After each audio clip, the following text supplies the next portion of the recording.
बिस्मिल्लाहिर्रहमानिर्रहीम। अस्सलाम वालेकुम बहनों, भाइयों और बुजुर्गों। आज हम एक सवाल का जवाब दे रहे हैं कुरान और हदीस की रोशनी में। ये इस्लामी मालूमात, इस्लामी वीडियो जरूर देखें। सवाल ये है कि क्या इस मस्जिद में जुमा पढ़ा जा सकता है जहां सिर्फ एक खुतबा हो?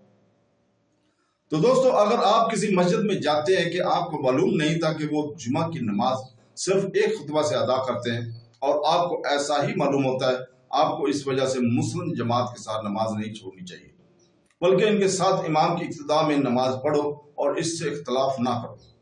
अगर इसके बाद अपने मोहल्ले के किसी दूसरी मस्जिद में या अपने करीब की मस्जिद में नमाज खत्म करने से पहले जुमा को पकड़ सकते हैं, फिर इनके पास जाओ, इनके साथ जुमा पढ़ो। और अगर आप ऐसा नहीं कर सकते, इससे मालूम होता है कि अगर आप पहले इमाम के साथ नमाज से मुतमिन है तो आप फिर कोई हर्ज नहीं है। अगरचे इसने एक खुतबा ही पढ़ा हो, दो खुतबों की शर्त अहले इल्म के इज्मा ने, लेकिन इसमें काफी इख्तलाफ है। अगरचे गालिब राय वो है जो हमने दो खुतबों की तकाजा में पेश किए और इस पर हमारे अहले इल्म के फतावा हैं, लेकिन इससे मसला हर राय की काफी फर्क की नफी नहीं होती।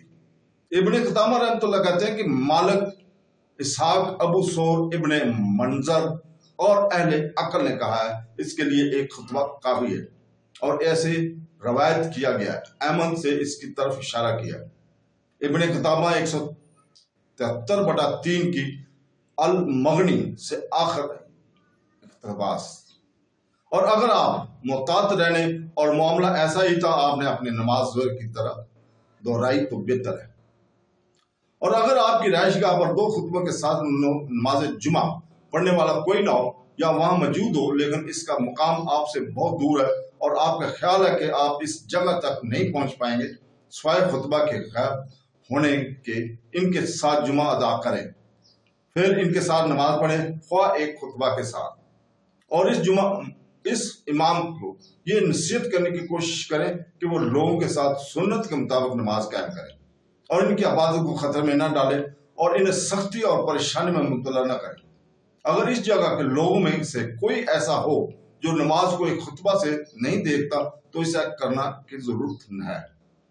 वो दो खुतबे पढ़े तो इसकी नमाज और जुमा सही हो जाएगा और इसके साथ वालों का जुमा लोगों के इत्तेफाक से और दिल इस पर इकट्ठे हो जाएंगे और वो इनको नहीं डाले मुश्किल में। इसके साथ शेख इब्ने शमीर रहमतुल्लाह अलैह से सवाल किया गया, मेरे मुल्क में जुमा का खुतबा सिर्फ एक खुतबा देता है और इससे पहले मुबल्लिगीन की आम नशिस्त में नहीं बैठता, क्या ये सुन्नत के खिलाफ है?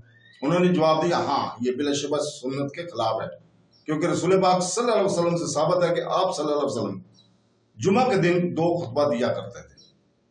इनको एक से अल्लाह करके दर हकीकत अक्सर उलमा कहते हैं जुमा की नमाज सही नहीं है, क्योंकि नमाज जुमा के सही होने की शर्त यह है कि इससे पहले दो खुतबे पढ़े जाएं।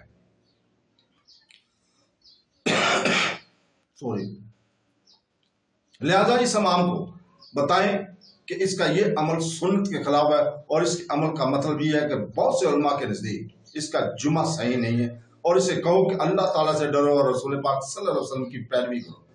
इसकी हदायत पर दुरूद भेज के, क्योंकि बेहतरीन हदायत मोहम्मद सल्लल्लाहु अलैहि वसल्लम की हदायत है।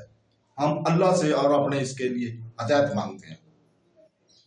तो दोस्तों, अल्लाह ताला से दुआ है कि वो हमें सीधे रास्ते पर चलने की तौफीक अता फरमाए, कुरान और हदीस पर अमल करने की तौफीक अता फरमाए। आमीन सुम्मा आमीन। अल्लाह हाफ़िज़।